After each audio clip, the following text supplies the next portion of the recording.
Thank you, G-Defy, for being a sponsor of NEWSMAX Podcast. G-Defy shoes are the best choice for walking, running, and standing. If you spend a lot of time on your feet, these are the shoes for you. G-Defy's patented Verso shock technology aligns your posture and perfects your gait. Go to gdefy.com and use the code MAX for $30 off on orders of $130 or more. Hello and welcome to your NEWSMAX Daily for Tuesday, July 9th, 2024, National Sugar Cookie Day in the US of A. And what more can I say? Who doesn't love a sugar cookie? It is also, unfortunately, Cleanup and Recovery Day for our friends in the great state of Texas after Hurricane Beryl produced deadly flooding, wind damage, and left more than 3 million people in the heat without power. We really need to get our eyes on the damage to our system so that we can develop our restoration plan. We're looking at a multi-day event. Utility officials saying it could be a few days to have most of the power restored, even longer than that in Galveston. Plus, as I mentioned, it's dangerously hot.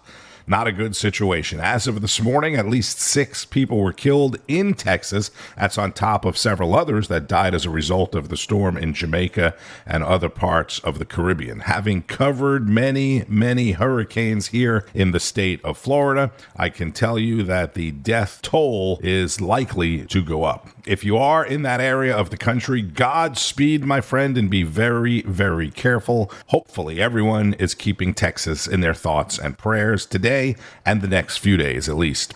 In Washington, the annual NATO summit getting underway today, marking its 75th anniversary. President Biden, who obviously is now under the microscope of the world more than ever, will have 3 days of meetings, dinners, and speeches, including a solo press conference on Thursday, which the White House communications team, for some reason, is calling the Big Boy Press Conference, and that could be dangerous. I have not seen any reason whatsoever to question or doubt his lucidity, his grasp of context, his probing nature, and the degree to which he is completely in charge of facts and figures. That's White House National Security Communications Advisor, Rear Admiral John Kirby. I actually think his title has a few more words in it, but that's yesterday's press briefing with Press Secretary Karine Jean-Pierre. Has the president been treated for Parkinson's? No. Is he being treated for Parkinson's? No, he's not. Is he taking medication for Parkinson's? No. All right, so you heard a lot about this yesterday. You're going to hear a lot more about it today in the New York Times article and all that. In short, the White House visitor log shows a neurologist visiting the White House 8 times during the course of the year, which the press was pressing for answers on in the press conference. The White House doctor, in a letter, said a neurological exam is a part of the president's annual exam every year, and that, like every other year, Biden got the neurological part of his regular annual exam. Nothing extra, nothing out of the ordinary, and that the neurologist, like him, is there for the entire White House staff of nearly 1,000 people, and some military folks that have access to the White House medical staff as well. The neurologist wasn't there all of those times to see President Biden. Well, the House Oversight Committee now wants some more information from the doctors. Rob Schmitt spoke with the chair of the committee, Congressman James Comer. All right, let's bring in Congressman James Comer now. Has a pretty interesting angle on all this. And, sir, it's good to have you back on. You're seeking a transcribed interview with Joe Biden's White House doctor, right? Dr. Kevin O'Connor, who gave Biden this glowing report in February that is he was in fine health and mentally, cognitive, everything else. Your committee is writing that the Oversight Committee is concerned that his medical assessments have been influenced by his private business endeavors with the Biden family. Talk about that. Well, I don't think anyone in America would agree that Joe Biden is in good health. I don't think anyone would agree that this has just miraculously happened in the last few weeks. Dr. O'Connor wrote at the end of February, basically the 1st of March, that Joe Biden was in perfect health. He was in perfect mental and physical health. Now, we all knew otherwise, and we've been saying it on your show for a long time. Here we are today. The only people in Washington, D.C. who want Joe Biden to continue on as the Democratic nominee are the Biden family and his physician. What do the Biden family and his physician have in common, Rob? They were involved in the Biden family influence peddling schemes. We know that Dr. O'Connor was involved because Jim Biden testified to us in his transcribed interview that O'Connor was his chief medical advisor because Jim Biden didn't know anything about health care. We know from the court documents this AmeriCorps health scheme that O'Connor and Jim Biden were involved in was a scheme from the very beginning that the Bidens defrauded this company and that Joe Biden himself received $200,000 that was traced back to this AmeriCorps influence peddling scheme. So we wonder if not only did the physician give bad information, but did he do it to save his own butt because they all want Joe Biden in the presidency to protect themselves? Isn't it crazy how, I mean, it's something that you guys have been exposing just the level of corruption of this man and his family for the last couple years. And now, at least for the moment, you know, a lot of that is going to take a backseat to the fact that they've just been covering up. This is another cover up regarding the president's condition. I mean, 8 visits in 8 months from a Parkinson's specialist. And again, this is a whole cabal. I mean, this is the third term of Obama. They're trying to make it 4 terms of Obama. So it's Biden and his family. You're right. But it's also this entire regime that is that's kind of using Biden as this trustworthy face from middle America, you know, from Pennsylvania that they're ushering in all this Marxism into this country with. They're desperate to keep this guy in power because of all the people that are really running the country behind him. Yeah, I never believed that there was this admiration for Joe Biden by these deep state bureaucrats. I always felt like it was just a matter of their hatred towards Trump and the fact that Joe Biden helps them maintain their self-preservation. And now we've got a situation where the cover-up is as bad as the crime. The cover-up of all the Biden financial crimes, the cover-up of the fact that Joe Biden has been in mental decline for probably 2 years now.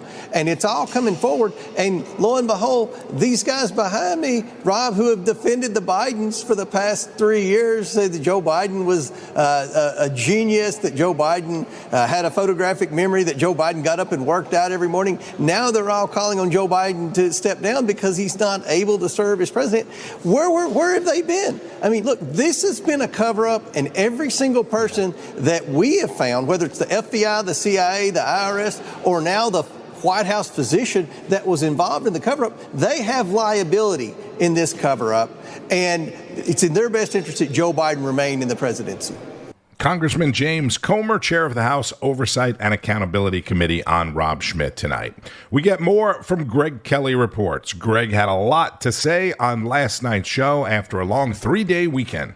You know, when he started invoking God and having no intention to make good on any of those promises, well, I think maybe the Lord Almighty is straightening him out right now, because what's happening to Joe Biden is humiliating.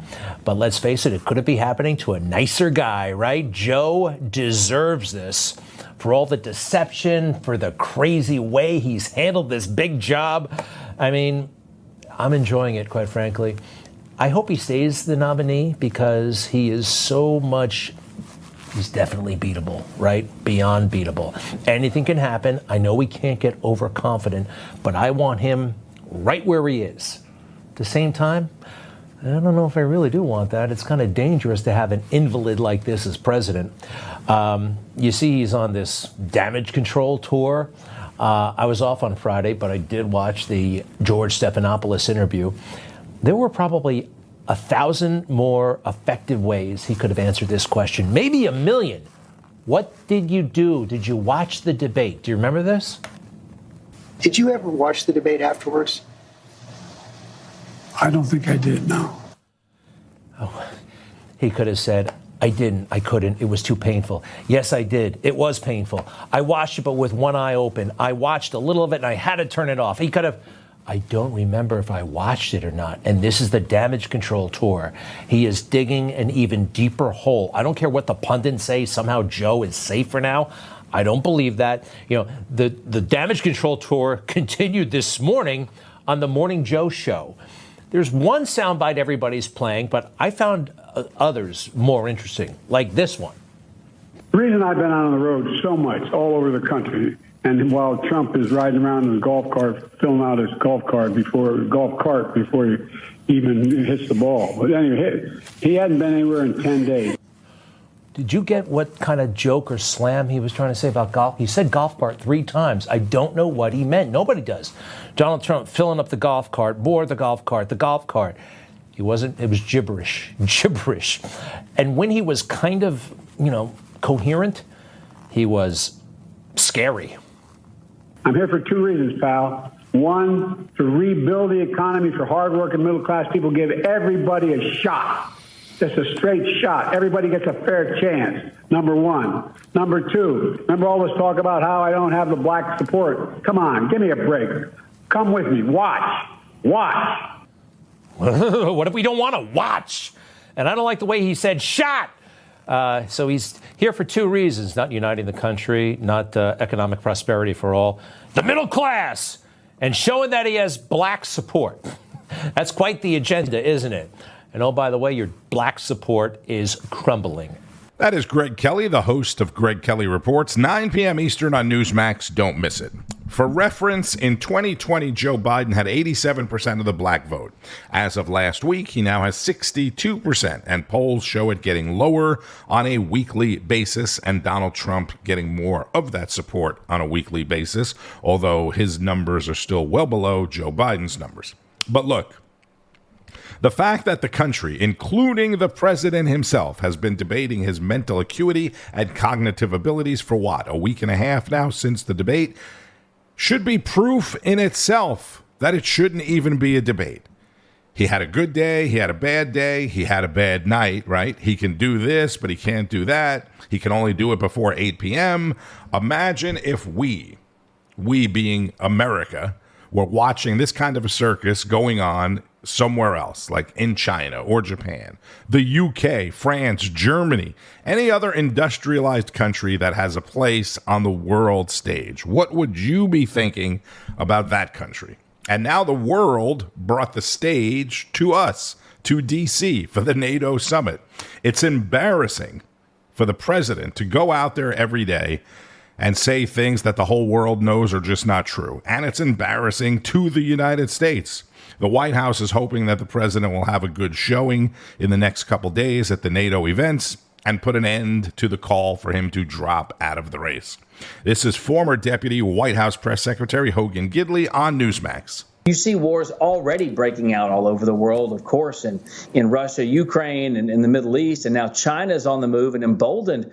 That's a real problem. The stability of our nation here at home is awful because of the bad policies, but also the globe, because America should be taking a leadership role here, and Joe Biden just doesn't have the ability to do it. And even when he has his faculties, all of his policies are terrible. So either way, it's a problem. It's all terrible. And there's this interesting memo that was obtained by the outlet Semaphore that was circulated over the weekend. This is part of it, talking about a blitz primary, Hogan. In the memo, it says at one point, we can limp to the shameful, avoidable democracy-ending defeat, or Democrats can make this our finest hour while we hope for help from Lord Almighty. The Lord helps those who help themselves. It's sort of a dig to the ABC interview where Biden says the only person that would convince him to get out was the Lord. So I don't know what you think is going to happen at the convention, but Kamala is getting a little closer look, at least, well, Jim Clyburn's backing off a little, but would she be viable, you think? Or do you think that actually if Biden does decide to step down, would there be a blitz? That would be interesting. Listen, you can never make fetch a thing. No one liked Kamala Harris when she ran for president. No one liked her when they tried to reboot her again once she was vice president. No one liked her when they thought she could be an heir apparent. And now they're like taking a fifth look at her and saying, look, no, she really is great, I promise. But she's not great. She's bad on policies. She's bad on the stump. She's a bad speaker. The whole thing is imploding on itself. But 2 things here. I'd like for Republicans not to be dancing around and clinking their own champagne glasses, but instead focused on the nuts and bolts and the blocking and tackling it takes takes to win elections, because Democrats aren't going to give this up easily. You have to get out there and do the non-sexy parts of politics, the grunt work that actually wins campaigns. That's how this gets done. But also, I would like to point out the fact that the media was quite excited to talk about the turmoil inside the Republican Party when it took us a minute or two to elect a speaker.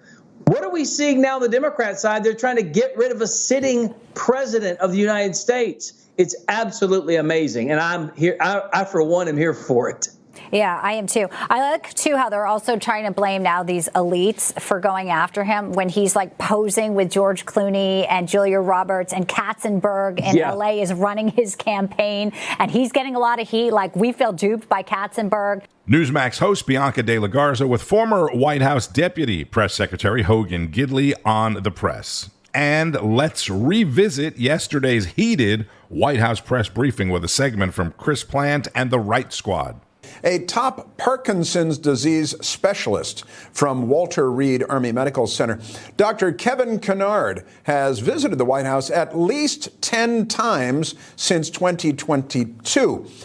Cringe, of course, the spokesmodel, had this to say about it today in a somewhat hostile press exchange. For security reasons, we cannot share names. We cannot share names. We have to. Others he would have met with. We cannot. You can share names in regards to if someone came here in regards to the president. We cannot share names of specialists broadly. I cannot from here confirm any of that because we have to keep their privacy. We have to keep their privacy. It is public information. I hear you. Guys, hold on a second. There's no reason to go back and forth with me in this aggressive way. Miffed around here about how information's been shared with the press corps around here. What do you missed about? What do you missed about? Everything he just asked about. And then every time I come back and I answer the question.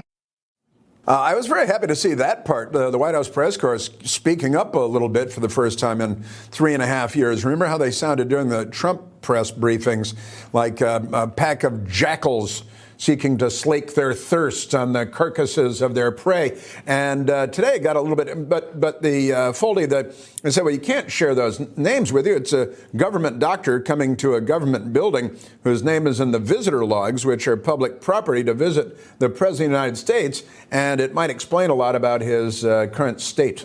Well, I think there are two ways to look at what we've seen. And one is a theory that we've talked about that my friend John Ashbrook has postulated, that the only time you'll see journalists, liberal journalists, attacking a Democrat is when it directly benefits another Democrat. And that's obviously what's going on here politically. But then the other thing that's going on is the journalists are now trying to rehabilitate their own reputations because, like we were talking about earlier, they have this information dominance. And then all of a sudden, everyone and their mother understands these people who have seen Biden up close and personal have been lying to us for 3.5 years. So this is their one chance where they want to pretend that they are anything other than stenographers for the Democratic Party, which is all that they do during these press briefings. The reason we're airing this is because it's so different from the normal slobbering that they do to every Democrat on that podium. So don't think this is about truth. This is about the journalists trying to launder their own reputations. Great stuff there from Spectator journalist and former congressional candidate Matthew Foldi on Chris Plante's Right Squad, which you can see every night, 10 o'clock Eastern on Newsmax. And one note of interest today outside of D.C., the manslaughter trial of Trump-hating actor Alec Baldwin gets underway today for the death of a cinematographer in that New Mexico movie set shooting back in 2021. Helena Hutchins was shot and killed on the set of the movie Rust. Baldwin has always maintained his innocence, but the gun, for some still unknown reason, did have live rounds in it. I would never point a gun at anyone and pull a trigger at them, never. Baldwin is facing a possible 18-month prison sentence if convicted, and I guess if he was in prison, then he won't be able to move out of the country if Trump wins re-election. On Wall Street, stocks opened in the green this morning after closing higher again yesterday. Gold is up about $1.60 at $23.65 an ounce. Keep up with all of the news all day on Newsmax, Newsmax.com, and you can watch from anywhere with the Newsmax app. It is available for free in the App Store and Google Play. Also, make sure you're watching on the new Newsmax Plus for the most complete lineup of all your favorite shows and guests. Go to NewsmaxPlus.com for info on on that. I'm Tony Marino. Thank you so much for listening to the Newsmax Daily Podcast. Please subscribe on whatever podcast platform you may be listening. Enjoy the rest of your day and keep on fighting the good fight. News breaks every minute, every day. You need the app, the Newsmax app. Find it free on your smartphone store. Then watch us anytime, anywhere. It's our America. We conquered it. We built it. Great values like honesty and fairness. Great courage. A great nation needs a free press. Newsmax is it. 30 million Americans regularly go to Newsmax when they really need to know. They watch Newsmax TV at home. On the free Newsmax app, they go to Newsmax.com. Start today. Newsmax is real news for real people.